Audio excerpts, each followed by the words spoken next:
Bonjour et bienvenue dans ce nouvel épisode de Retail Squad. Retail Squad est le podcast dédié aux personnalités du retail d'aujourd'hui et de demain. Je suis Laurent Simonin, cofondateur et CEO de Smart Traffic. Pour ce nouvel épisode de Retail Squad, j'ai le plaisir de recevoir Olivier Dauvers.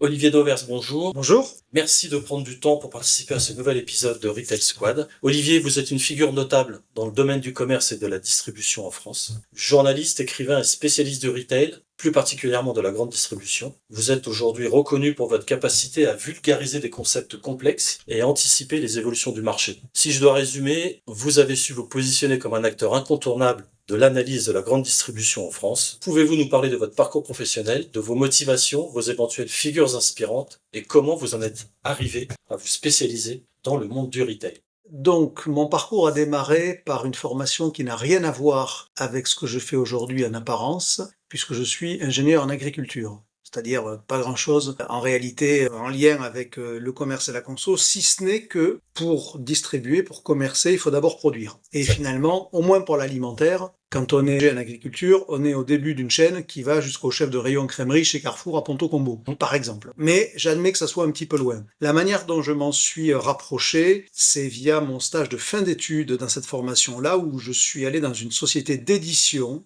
qui avait des magazines agricoles et agroalimentaires et distribution. Et donc le hasard a fait que je me suis intéressé de manière très particulière à l'une de ces revues qui s'appelait Linéaire, où je suis resté après mon stage. J'y ai fait une carrière suffisamment épanouissante pour que j'en tire un bilan très positif. J'en étais rédacteur en chef assez rapidement. J'ai créé une autre revue qui s'appelle Rayon Boisson. Et puis en 2001, j'ai eu la conviction qu'il valait mieux être petit patron que grand salarié. Et donc j'ai monté ma petite boîte d'édition. Je suis un aficionado du terme petit en matière entrepreneuriale, parce que ma relation à l'entreprise n'est en rien un lieu de création de richesse et d'accumulation, ce qui ne me pose pas de problème quand les autres le décident, et c'est leur problème et pas le mien. L'entreprise est un lieu d'épanouissement permanent et permet à celui qui est le porteur du projet ou à ses coporteurs du projet, quand il y a des associés, ce qui est mon cas désormais, de périmétrer leur job comme ils le veulent eux et eux seuls.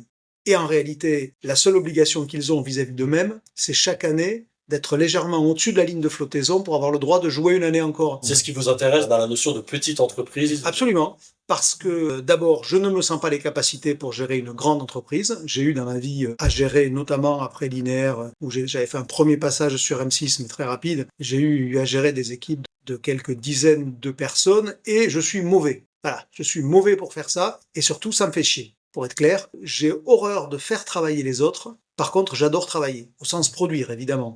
Je préfère 1000 fois produire un post, un article, une photo, un livre, un film, une conférence, que sais-je encore, plutôt que de déléguer à quelqu'un de le faire, et même s'il me donne une commission qui m'enrichirait sans rien foutre. C'est un sujet avec lequel j'ai un peu de mal. La délégation, d'une manière générale, ceux qui bossent avec moi aujourd'hui le savent, et ceux qui ont bossé avec moi avant le savent aussi. Et donc, en réalité, j'ai des tas de défauts qui me rendent incapable de m'inscrire dans un projet normal dans une entreprise, de cadre, éventuellement de cadre sup, je l'ai été, des lacunes violentes sur ces sujets-là. Et donc, l'entrepreneuriat était une façon de créer mon boulot, mon job, mes missions, comme je le décidais en fonction de mon épanouissement d'un côté et de mes capacités de l'autre. Et quand on a compris ça, en fait, et ça, pour être passé dans une école jésuite, j'ai compris après coup qu'on me l'avait inculqué sans que je m'en rende compte, parce que c'est là où ils sont sioux, on va le dire comme ça. Et donc, en fait, j'ai compris un jour, il y a une vingtaine d'années maintenant, que l'entrepreneuriat pouvait avoir une vision patrimoniale, d'enrichissement, et voilà, j'ai pas de problème,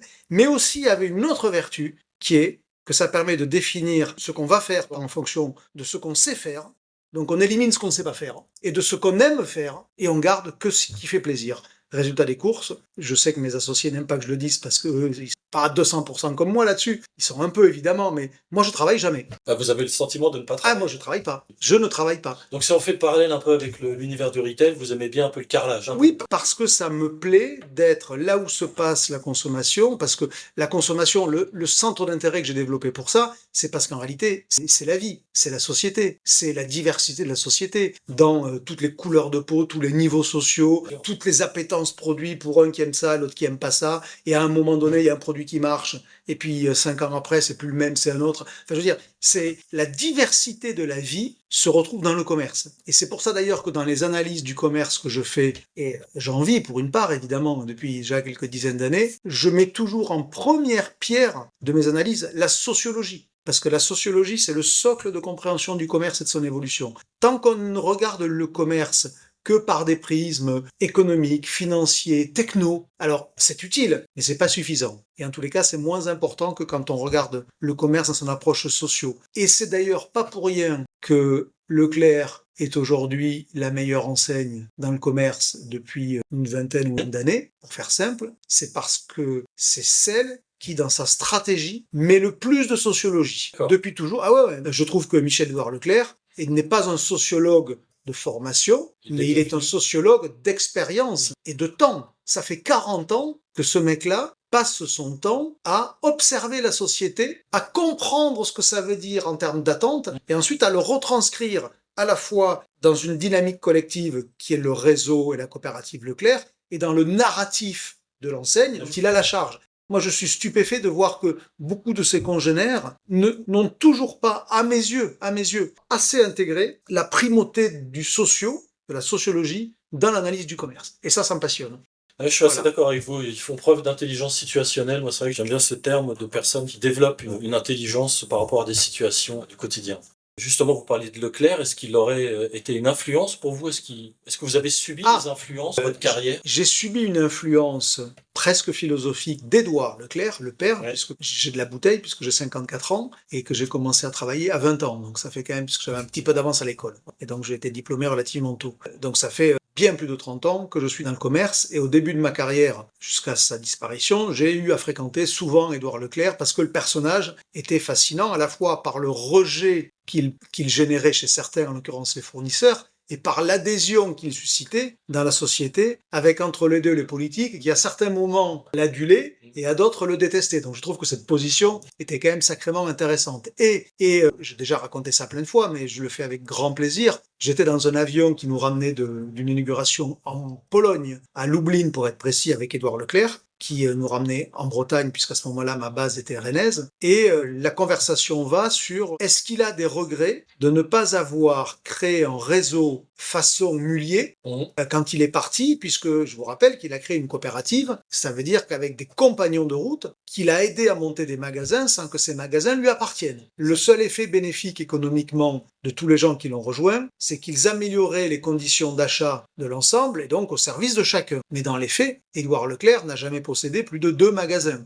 Lorsque Gérard Mullier, qui était venu le voir dans sa cuisine à Landerneau dans les années 50 pour essayer de comprendre le modèle Leclerc, lui, il est reparti de Landerneau en montant une boutique, en ouvrant des magasins, des dizaines de magasins, des centaines de magasins, qui au final appartiennent tous à une seule famille. Et donc, j'interrogeais Édouard Leclerc sur cette idée de, mais est-ce qu'il n'y a pas une forme de regret d'avoir monté quelque chose de coopératif et non pas quelque chose d'intégré? Et sa réponse a été de me dire de manière assez paternaliste à ce moment-là, mon petit gars, quand t'as 50 millions ou 500 millions, ça change pas ta vie puisqu'elle sera pas assez longue pour tout dépenser. Donc, autant qu'on soit 10 à avoir 50 millions. Parce que Édouard Leclerc n'était pas un philanthrope. Je ne sous-entends pas ça. Je sous-entends, et là, non, c'est même pas un sous-entendu, c'est une forme d'affirmation qu'il avait calculé, probablement de manière inconsciente, un niveau de patrimoine au-dessus duquel l'euro supplémentaire n'avait aucune utilité. Ça m'a influencé. Moi, je dis souvent, et j'assume que je ne veux pas vivre comme un prolétaire. Voilà, j'ai envie de me faire plaisir et je travaille pour. Mais mon étalon du niveau de vie, que je partage volontiers, il n'est pas secret, c'est de me dire, si je décide ce soir d'ouvrir une bouteille d'Yquem, parce que ça me fait envie, je trouve que je suis fan de Sauternes, je veux pouvoir l'ouvrir sans réfléchir. D'accord, manger des pommes de terre, le reste. Voilà. Tant que je peux ouvrir une bouteille d'Yquem, ou pour faire plaisir à des potes, parce que seul ça va pas le faire évidemment, mais tant que je peux ouvrir une bouteille d'Yquem sans réfléchir aux conséquences de ce geste, j'ai assez pour vivre. C'est votre étalon. Oui, c'est mon étalon. C'est mon étalon du niveau de vie. Et avec ça, je roule dans une Citroën toute rayée, toute pourrie qui a 10 ans, et je m'en fous. Voilà. Mais c'est pas une contestation d'enrichissement. Je suis pas France Insoumise Bien en sûr. vous disant ça, parce que j'assume l'idée de dire je veux une vie confortable et je fais tout pour. Et j'encourage ceux qui nous écoutent à travailler dur pour se payer la vie confortable qui leur va. C'est pas une façon de dire on doit tous être au SMIC. C'est pas confiscatoire ma logique. C'est juste d'avoir une vision étalonnée de ce qui constitue pour chacun, c'est différent, son bonheur économique et financier. Au-delà, ça génère de l'accumulation et de l'emmerdement. Moi, je veux pas d'emmerdement dans la vie, donc je renonce à l'accumulation. C'est aussi simple que ça. C'est clair. Et pour terminer un peu sur votre parcours que vous nous décrivez, est-ce qu'il y a eu à un moment donné, ou à certains moments de ces premières années, des vrais défis que vous avez eu à relever? Ah oui, il y en a eu un fondamental, c'est que en quittant une revue installée qui était linéaire, avec laquelle j'ai d'excellentes relations parce que c'est ma revue de cœur, mais je me suis lancé, je n'étais plus rien en fait. Vous êtes sorti de votre domaine de confort. Oui, Ouais. parce que quand on est rédacteur en chef de, alors on a beaucoup d'importance. En réalité, on se rend compte qu'on n'en a pas le jour où on quitte. Parce qu'en fait, voilà, c'était pas l'individu, c'était le titre. Et alors, je m'en doutais quand même un peu, et puis ça va, ça fait 23 ans maintenant. Ça m'a rien fait de fait. Mais ça a remis le défi là où il était, c'est-à-dire en fait, une feuille blanche. Et à ce moment-là, évidemment, ceux qui étaient dans la place ont surtout pas eu envie de voir quelqu'un d'autre émerger. Et moi, je me suis construit dans l'adversité du titre de presse principal, qui est la référence aujourd'hui pour laquelle j'ai à la fois de l'admiration, qui s'appelle LSA, pour être clair, parce que moi, j'ai pas de problème à le nommer. Dans le sens inverse, ils ont plus de mal, mais ça me va très bien. Ça nourrit l'adversité et l'envie de réussir. Mais c'est la référence historique de la presse pro-distribution. Voilà. Moi, j'ai lu tous les numéros depuis 58 quand ça a été créé. Je suis assez pour dire que je pense que je suis le plus grand lecteur historique de LSA. Donc, je n'ai aucune détestation pour ce magazine. Au contraire, de l'admiration pour le statut qu'il a. Et depuis le début, je ne rêve que d'une seule chose, c'est de constituer la petite plante qui pousse à côté, qui ne cherche pas à être plus grosse que l'arbre à côté duquel elle pousse, mais qui veut juste trouver son chemin de lumière pour exister. Et plus on me l'a refusé, plus ça m'a donné envie de me battre. Et c'était juste un défaut de psychologie majeur de mes concurrents, de ne pas voir que l'adversité me rendrait plus engagé et meilleur. De fait, alors on n'a pas les mêmes modèles économiques, il y a un magazine d'un côté, il y a un truc qui est très personnel de l'autre et qui est totalement multicanal. Donc il n'y a pas de collaboration? Non, on est très concurrents. D'accord. On est très concurrents. Mais moi, j'adore ça. Je trouve que la concurrence est extrêmement saine et les gens qui sont dans le métier de la grande conso doivent se réjouir d'avoir une concurrence LSA Dover, pour faire simple, parce que ça pousse chacun des deux, je ne suis pas en train de ne parler que de moi, ça pousse chacun des deux à se faire plus mal pour être meilleur. Oui, puis ça pose du contradictoire aussi, c'est toujours intéressant. Et accessoirement, comme on n'a pas ni la même philosophie, ni la même incarnation, ni les mêmes caractères, c'est absolument une bonne nouvelle pour l'écosystème. Et Dieu sait que je regarde de la presse pro dans des tas de métiers. La presse pro retail, elle est d'un putain de bon niveau, et ça s'appelle la concurrence, la base de ça. Moi, je dis merci à LSA d'exister, parce que je me ferais pas autant mal s'il n'existait pas. Pour savoir si eux me remercient, c'est un autre sujet. Moi, je le fais, mais sans problème. Maintenant, je souhaiterais qu'on aborde une autre thématique qui est votre vision du... Les gens le savent, par votre notoriété, on vous voit quasiment tout le temps dans les magasins, vous appréhendez les choses depuis l'intérieur. En tous les cas, c'est le sentiment qui en ressort, et de vos prises de parole et de vos contenus. À partir de là, comment décriveriez-vous le retail en France?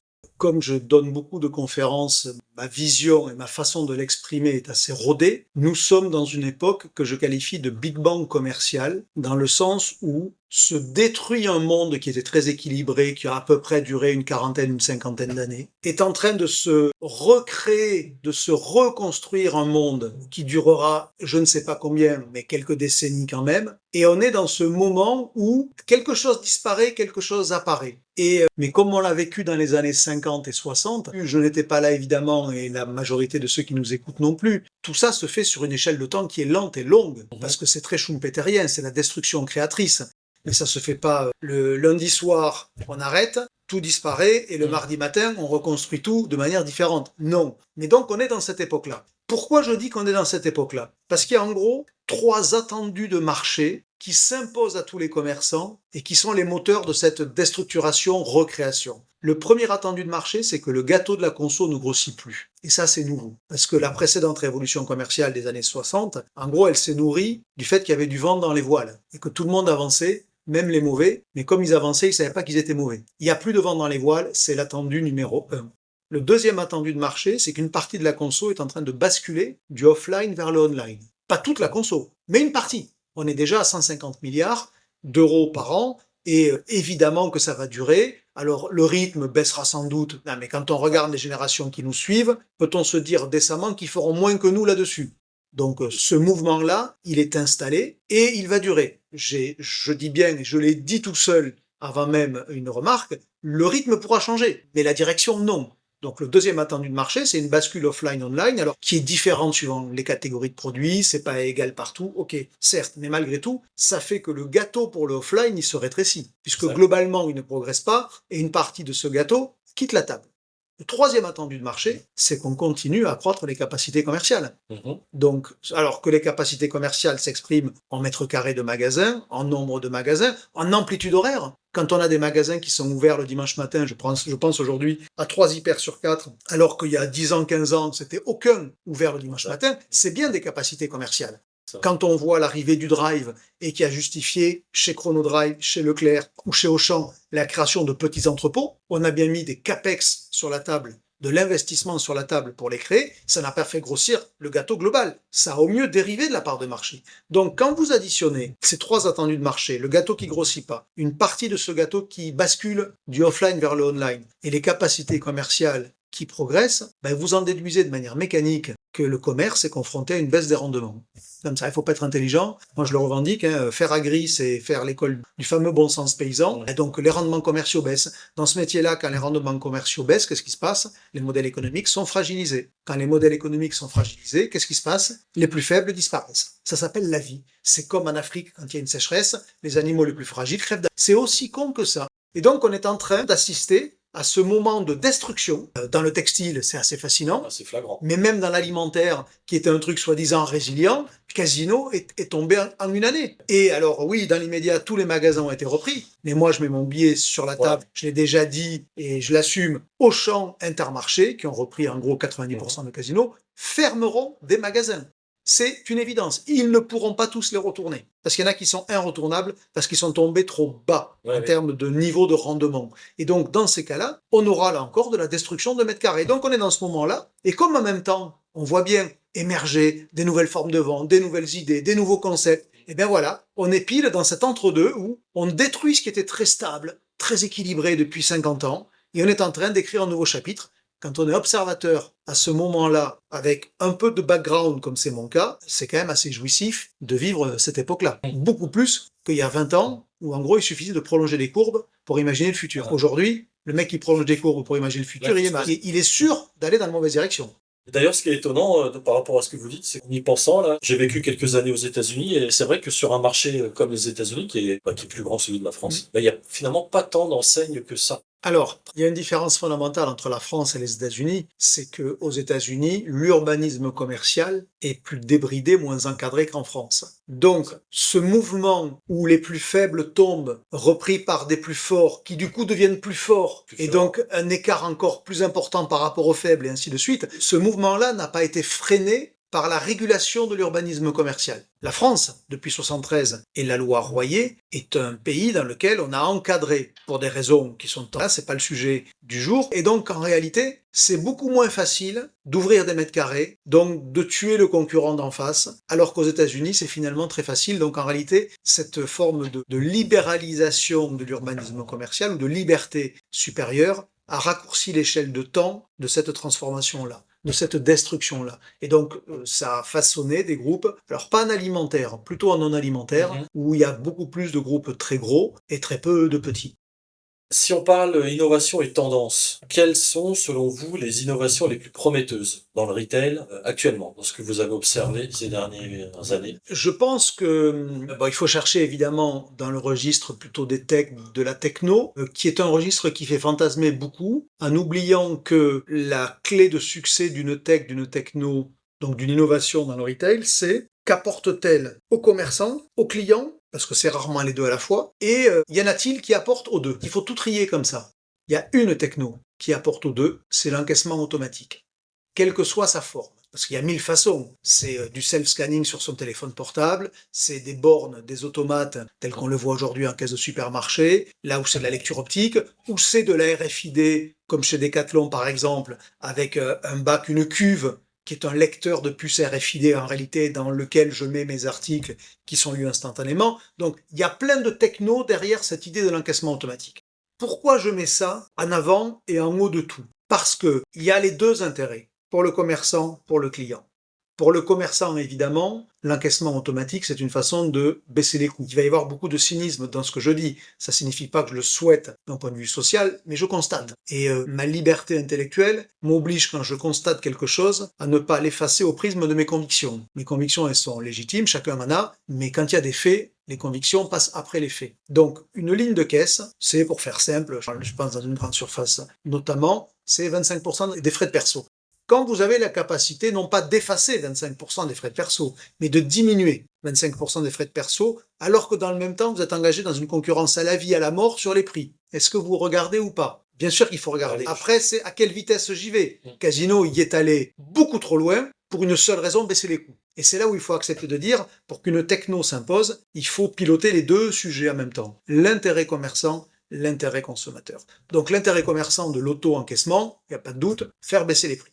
L'intérêt pour le client, c'est la liberté qu'on lui donne. J'adore cette image qui consiste à repartir de sémantique. Le libre-service, c'est deux mots qu'on a mis ensemble. Libre et service. Le premier des deux, c'est quoi? C'est libre-service. Parce que ça donne de la liberté à celui qui agit. On va faire un pas de côté pour aller ailleurs avant de revenir sur le commerce proprement dit et l'encaissement. Il y a une dizaine d'années, il y a eu cette mue du check-in dans les aéroports. Où avant, vous alliez à un comptoir, vous donniez votre pièce d'identité, on dit « Bonjour monsieur Duchemol, vous êtes on a un bagage, machin, tout ça, et je vous donne ma carte d'embarquement. » Et là, qu'est-ce que je faisais? Je découvrais ma place. Ah ouais, mais non, mais je voudrais pas être en 12C, mais j'avais prévu d'être, enfin, n'importe quoi, en 48B. Mais à ce moment-là, le check-in, il avait humanisé cette relation, mais il y avait un sujet négatif, la place. Le libre service, puisque maintenant on nous demande de nous enregistrer. Qui n'a jamais remarqué qu'en s'enregistrant, on pouvait choisir sa place? Donc, on a une action qu'on va décider, et accessoirement, il n'y aura pas de surprise au moment venu, sauf exception évidemment. Mais dans les faits, on lui a donné la liberté de choisir sa place. Tout en conservant le service, puisqu'il peut choisir sa place. Oui, bien sûr. Ouais, et donc, on oublie ça de manière totalement grivoise, mais je l'assume aussi, dans les années, alors je sais pas quand c'était, 2000 peut-être, qu'est-ce qui a fait le succès des bornes vidéo, libre-service, qui ont tué les vidéoclubs? Oui, tout à fait. Pourquoi? Parce que vous aviez la liberté d'aller louer un porno sans que personne vous voit. Sans que personne vous voit. Alors on peut discuter de l'avancée que représente cette liberté. Ça, je suis d'accord. Mais dans les faits, c'est une liberté. Voilà. Donc, le mot libre est un mot très important dans le libre service. Ça ne justifie pas de tout passer en libre service, j'ai pas dit ça non plus. Mais donc, une fois qu'on a compris ça, on lui donne une liberté d'aller à son rythme, d'acheter ce qu'il veut. Et la conséquence, c'est qu'il y aura toutes les caisses ouvertes parce que ça suppose pas qu'il y ait des hommes et des femmes présentes. Et quand bien même il attend, comme c'est du temps actif, parce qu'il va jouer à la marchande, ça passe plus vite que le temps passif où on regarde quelqu'un. Donc en fait, il y a un bénéfice pour le conso. Et donc, on crée une expérience presque. Ouais, alors on va pas non plus s'enflammer, mais en tous les cas, on peut considérer, sauf si vous avez un caddie blindé ras la gueule, évidemment, mais que pour la moitié des paniers dans un hyper ou dans un super ou dans un commerce spécialisé, en réalité, c'est un service que l'on vous rend de vous permettre de vous encaisser. Et c'est vrai d'ailleurs que les bornes libre-service sont souvent limitées à une taille de panier. Mais parce que sinon, pour scanner 100 articles, un caissier ou une caissière ira toujours plus vite que moi. Parce que lui, par expérience et par habitude, il sait où est le code barre presque de tous les articles. Regardez-nous quand on scanne, on est en train de chercher là. Mais non, c'est là, je te dis. Mais non, regarde, il est là. Donc j'accepte l'idée que ça va pas forcément plus vite. Par contre, je revendique le fait que dans la perception, ça va plus vite. Et comme c'est la perception qui dicte le ressenti et le comportement derrière, bien sûr. Ben voilà. Donc voilà, ça pour moi, c'est une techno, c'est une évolution, c'est une innovation.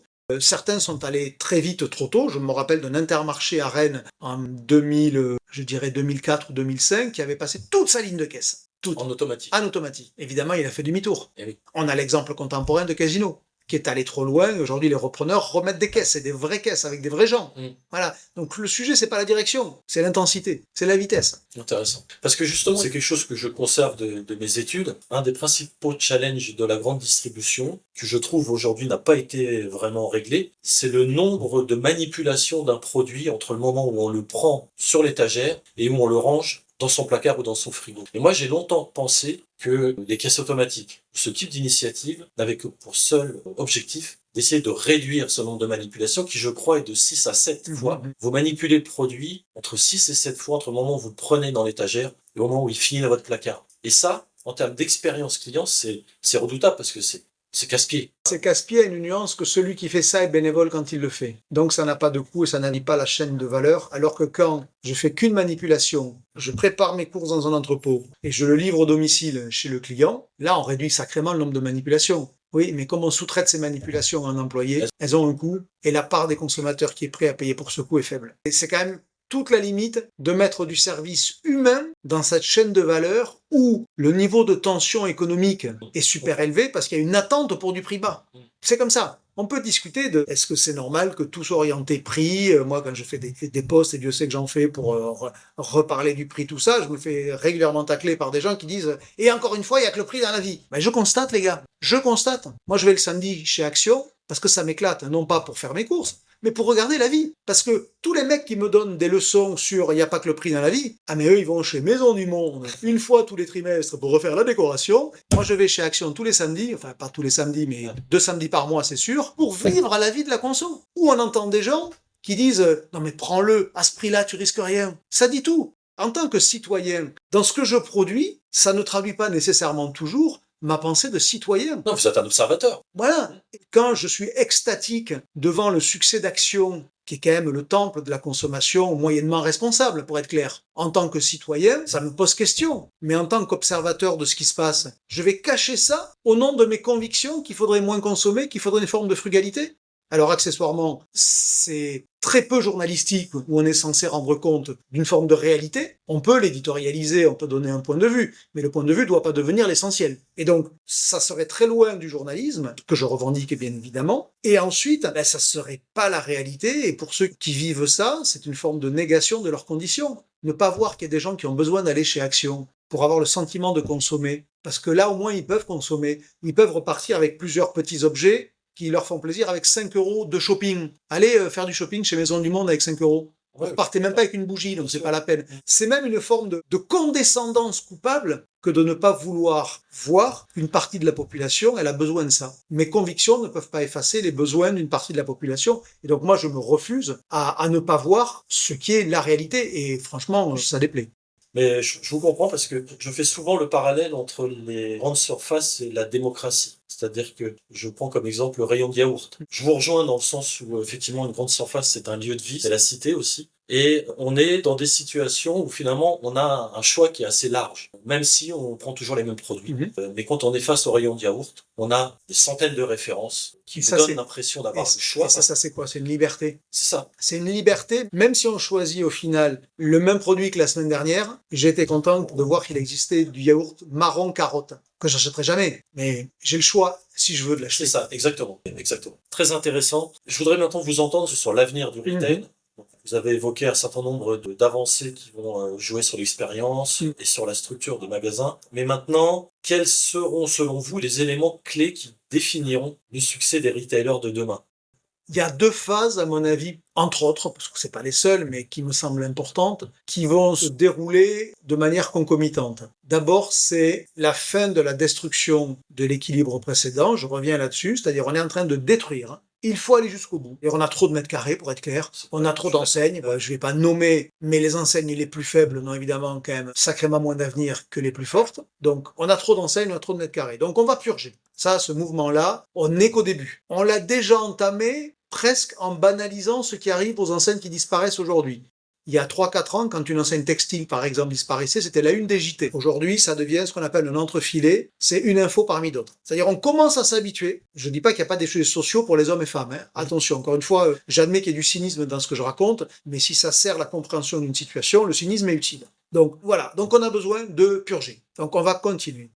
Et en parallèle de ça, on est en train, à mon avis, de voir émerger 2 grands canaux commerciaux. Évidemment, le e-commerce est très loin de son point d'arrivée. Très très loin, parce que il y a des moments où le e-commerce est une avancée objective, soit parce qu'il fait baisser les prix, soit parce qu'il offre un choix plus large que n'importe quel magasin, et que déjà quand on a dit choix et prix, on est sur 2 éléments un peu massifs du commerce. Donc une forme de vente qui a le bénéfice choix et le bénéfice prix, pour des achats routiniers prémédités, elle m'apporte rien de moins que le magasin pourrait le faire. Donc c'est elle qui va prendre. Par contre, c'est vrai que quand j'ai envie d'être conseillé, accompagné, épaulé, là, c'est pas un chatbot sur un site internet qui va m'aider. Au contraire, c'est un conseiller. Mais il y a une part des achats. Si par exemple, moi j'achète toujours le même parfum. Quel intérêt d'aller dans un magasin si je sais ce que je veux? Oui, dans l'absolu, vous vous connectez sur le site et puis vous achetez. Un site qui fait de la parfumerie va être monostock en termes de lieu de stockage, comparé à un réseau de parfumerie, et il va avoir des coûts plus bas, ne serait-ce que par le stock.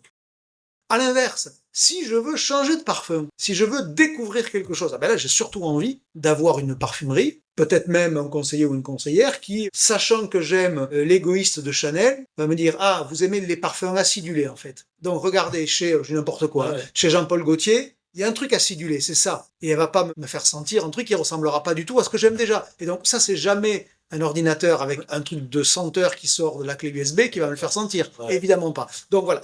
On va avoir émergé ça. De plus en plus, il y a des catégories de marché qui sont très web perméables et on est très loin du point d'arrivée. Et donc, dans ces cas-là, ça veut dire que les magasins sur ces catégories seront que du dépannage. On va prendre un exemple, un alimentaire, le drive, c'est du e-commerce, c'est le drive, puisque je commande à distance. Ben, le drive, il va largement se développer encore. Pourquoi? Parce que c'est le même prix qu'un magasin, il y a du service en plus. Factuellement, c'est ça. C'est le même prix qu'un magasin avec du service. Donc, pourquoi ça se développerait pas? Et par contre, toutes les catégories ne sont pas égales. Il y a des catégories très routinières. On va prendre un exemple. Le lait maternisé. Quand vous êtes un jeune couple avec un jeune enfant, vous changez pas de lait toutes les semaines, hein. Voilà. Vous l'avez pour 8 mois, 9 mois. Ouais. Voilà. Donc vous êtes très routinier. Donc à quoi vous sert d'être exposé à l'offre en magasin pour finalement toujours choisir le Gigos Opti Pro premier âge? C'est vrai. Rien, ça vous sert à rien. Donc le e-commerce dans ces cas-là, si vous êtes très prémédité, ils vous vendent de la facilité. Et donc sur cet exemple-là, moi j'affirme, ça fait longtemps, que demain, le marché des laits infantiles basculera. Ça veut dire que plus de la moitié de ce marché sera fait en ligne sur les sites de drive. Et donc, ça veut dire en réalité que le magasin ne sera qu'un lieu de dépannage. Quand j'ai besoin, dans l'instant, d'une boîte de lait, alors que le e-commerce alimentaire me livrera au mieux quelques heures après, ou peut-être même que le lendemain, ben dans ces cas-là, je vais en magasin. Mais je vais accepter l'idée qu'il n'y ait pas toutes les marques de lait. Déjà, je suis bien content qu'il soit ouvert et qu'il y ait du lait. Il y a des catégories où le magasin ne sera que du dépannage. Et donc, en fait, ce mouvement-là que j'ai illustré sur le lait infantile, en fonction de ce que j'appelle la web perméabilité ou la drive perméabilité, et donc, une fois qu'on a fait ça, on se dit, oulala, mais il y a des marchés qui resteront en magasin et d'autres qui basculeront. On va prendre à contrario les arts de la table. Ça, c'est typiquement un marché qui basculera pas. Pourquoi? Parce que vous savez rarement que vous voulez une hirondelle dans le coin haut droit de l'assiette rouge que vous voulez acheter. Vous n'êtes jamais prémédité comme ça. Ou vous voulez un couvert avec une tête de lion en bas et une queue de serpent en haut, que sais-je encore, vous le savez pas. C'est parce que vous êtes exposé à l'offre, que vous le voyez, que vous le touchez, que vous l'essayez, que vous l'associez avec un autre produit. Donc là, le magasin, il sera jamais battu au sens, le centre de gravité ne basculera pas. Ça veut pas dire qu'on n'achètera pas un jour des verres en ligne. Moi, je parle bien des centres de gravité, Ouais, des grandes masses. c'est Donc il ne clair. basculera pas. Et à ce moment-là, ça veut dire en plus que sur ces catégories-là de produits, le coût de la livraison, en plus, il est presque rédhibitoire. Vous imaginez livrer des verres? C'est Oui. autrement plus compliqué On est que d'accord. de livrer un iPhone. D'abord, c'est moins lourd, Vite, c'est sans plus truc, fragile, ouais. et donc au final, vous imaginez, enfin, Non, c'est un casse-tête. logistique. Ouais. Et donc, une fois qu'on regarde les marchés de l'alimentaire comme du non-alimentaire au travers de cette grille-là qui consiste en gros à dire est-ce que le rapport poids-prix-volume est bon? Oui, non. Un pack de cristalline, c'est très mauvais le rapport poids-prix-volume. C'est 1,20 € pour 9 kilos. Donc vous imaginez que le mec qui trouve un modèle économique pour livrer de l'eau, il n'existe pas. Hein. Ouais. Et je suis assez serein. Tant qu'on n'aura pas inventé l'eau déshydratée, il n'existera pas. Et donc, il y a des marchés totalement web imperméables et d'autres totalement web perméables. Très bien. Dernière petite question justement sur l'avenir et les nouvelles techno, parce que bon, bah, on entend ça aujourd'hui, c'est le terme à la mode, l'intelligence artificielle. Est-ce que vous la voyez déjà intégrer les grandes Alors, surfaces, par exemple pour de la gestion de stock ok. optimisée? Si je suis provoque, et Dieu sait que j'aime l'être, donc je vais commencer par ça, avant d'adopter l'intelligence artificielle, il faudrait commencer par éliminer la connerie naturelle. Parce que, non mais je suis très sérieux, parce que le commerce est un métier où la charge, l'intensité, l'implication humaine est une composante majeure dans le réalisé que l'on offre à son client. Je passe ma vie sur le carrelage. Pourquoi? Parce que je vois ce que le client voit. Et si un geste d'un employé a été plus ou moins bien fait, ça va avoir une interaction sur ce que le client va vivre. Est-ce que le produit est au bon endroit? Est-ce que le prix est bien en dessous? Est-ce que l'exécution du prix a été bien faite de telle manière que je comprends que c'est bien le troisième produit qui est à moins 50? Chaque geste de chaque personne dans cette grande famille qu'est le commerce a une conséquence sur ce qu'on donne à vivre au client. Si on commence déjà par éliminer tous les irritants, c'est-à-dire tout ce qui est la conséquence d'un mauvais geste, pas volontaire, mais parce qu'on est moins impliqué, parce qu'on le fait à moitié, parce que tout en haut de la pyramide, il y a un mec brillant qui a inventé un truc que lui seul comprend, mais quand ça arrive tout en bas, plus personne sait ce qu'il a voulu faire et chacun réinterprète l'histoire à sa façon et ça produit une situation et Dieu sait que j'en fais mon miel parce que je ne fais que raconter ça pour une bonne part parce que je suis assez convaincu de la capacité à inspirer le retail par l'absurde. C'est-à-dire, regardez les gars, ne faites pas ça. Je fais ça tous les samedis, ça s'appelle Samedi Conso. Oui. Ça fait 20 ans que je le fais et mes livres, tout ce que vous voulez là-dessus parce que je suis persuadé que dans ce métier où il y a une forte composante humaine parce que chaque geste a une importance, démontrer par l'absurde ce qu'il ne faut pas faire est une façon de dire ce qu'il faudrait mieux faire. Et c'est ça quand je dis commençons par chasser la connerie naturelle. Commençons par éliminer tous ces trucs qui produisent des irritants, ça sera déjà énorme. Le seul mec qui était obsédé comme je le suis de ça, c'est Rémi Bétier, qui était le patron de Carrefour pendant 3 ans en France et qui est maintenant parti en Angleterre chez Morrison, qui a compris, parce qu'il est fait de ce bois-là, je pense qu'on est fait du même bois en la circonstance, que chaque fois qu'on enlève un irritant en magasin, on accroît mécaniquement le taux de transformation sur une intention que le client avait d'acheter et qu'il va plus ou moins conforter parce que tout se passe bien ou pas. Parce que si vous avez prévu d'acheter un produit et que quand vous êtes face à ce produit, face à ce rayon, vous comprenez pas l'offre, vous comprenez pas le prix, il n'y a pas l'étiquette, enfin que sais-je encore, il y a une partie d'entre nous qui ne transforment pas l'intention d'achat. Alors que si on enlève l'irritant, mécaniquement, on améliore le taux de transformation. Donc en fait, la chasse aux irritants, c'est la croissance en magasin comparable. Sans même investir 1 euro de tech, d'IA, de je sais pas quoi. Ce qui ne veut pas dire qu'il n'y a rien à faire avec l'IA. Bien sûr qu'il y a énormément à faire. Par exemple, je trouve que les sujets autour de la computer vision, qui sont une façon d'utiliser de l'IA, c'est-à-dire par exemple de pouvoir mettre des petites caméras partout qui regardent le rayon d'en face et qui disent le rayon est vide, alors que je sais, parce que dans le système d'information, je sais que le produit est en stock dans le magasin, ça génère une alerte vers l'employé concerné, mais on peut pas être contre. Voilà, je suis pas négationniste par principe de l'IA, je suis juste dans la hiérarchie des choses.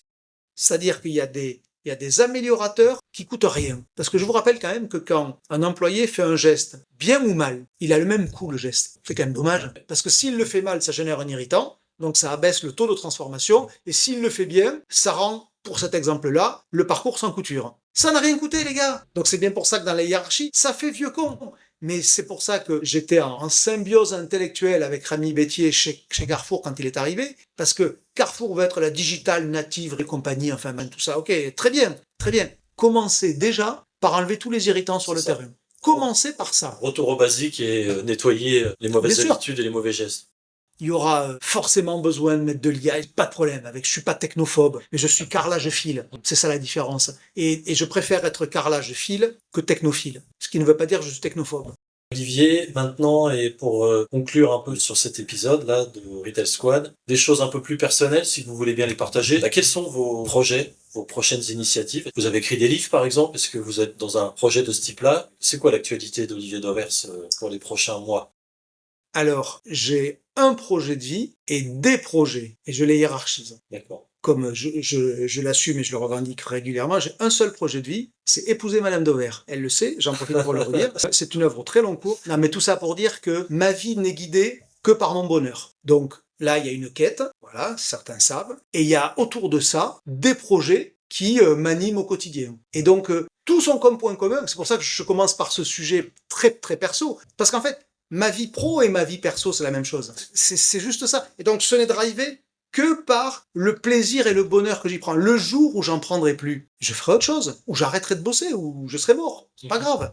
Moi, je suis fondamentalement prêt au dernier souffle parce que j'ai construit toute ma vie en voulant me faire plaisir de la première minute de mon lever à la dernière minute de ma journée. Voilà. Et que si d'aventure, il y a des choses qui m'ont fait chier, je me débrouille pour qu'elles ne réapparaissent pas dans les autres agendas des autres journées. C'est aussi bête que ça.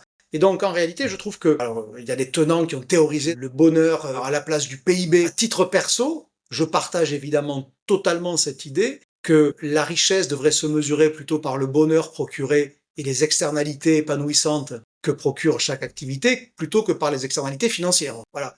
Mais j'ai aussi l'humilité de dire, je suis pas sûr d'être majoritaire, et en plus je ne saurais même pas comment le faire. Donc, j'en emmerde personne avec mes grandes... Parce que je pourrais faire de la politique, je pourrais défendre ça. Bien sûr. Je m'en sens ni capable, ni légitime, et probablement extrêmement loin, d'être majoritaire, à part peut-être de vivre 2000 ans, ce qui est a priori pas dans mes projets, que je me dis, ben voilà, je vais faire à mon échelle, et tant qu'on le fait d'une manière qui est dans le cadre civilisé, c'est-à-dire de la loi, de la relation aux autres, j'ai le droit de chercher le moindre emmerdement possible et le maximum de bonheur possible tant que je le fais au détriment de personne. D'où l'utilité de l'entrepreneuriat.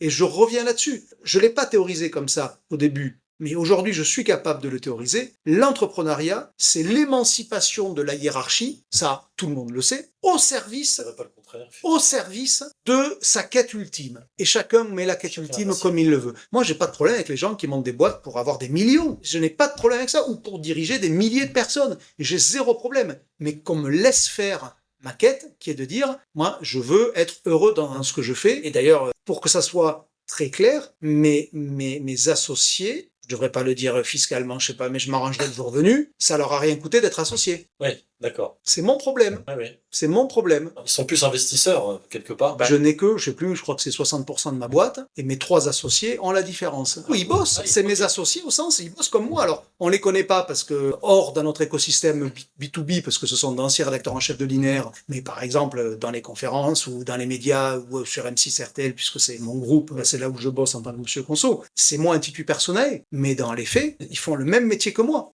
Parce que lorsque j'ai monté ma boîte, je l'ai montée seul évidemment, au tout début, parce qu'il y a bien un jour où on part tout seul, et j'ai même refusé que des gens qui sont des amis proches puissent me donner de l'argent pour le faire. Parce que souvent on dit tiens, je vais faire le tour de mes potes pour avoir 1000 balles, 2000, enfin peu importe. Mais pourquoi je voulais pas? Parce qu'à partir du jour où je les faisais rentrer dans le capital, je perdais ma liberté par rapport à eux. Parce que si je décidais de faire quelque chose qui coûte de l'argent à l'entreprise, sans que je sois capable de justifier que ça le vaille à court terme, je les pénalise en termes de dividendes. Bien sûr. Et si c'est mes amis, j'ai pas envie de les baiser. Voilà. Aujourd'hui, mes associés sont avec moi, ils sont investis dans le capital, et à un coût qui fait qu'ils peuvent pas me reprocher d'avoir du résultat. Et après, si ça sert la cause collective, j'ai un vice qui est la sape, les fringues, la mode.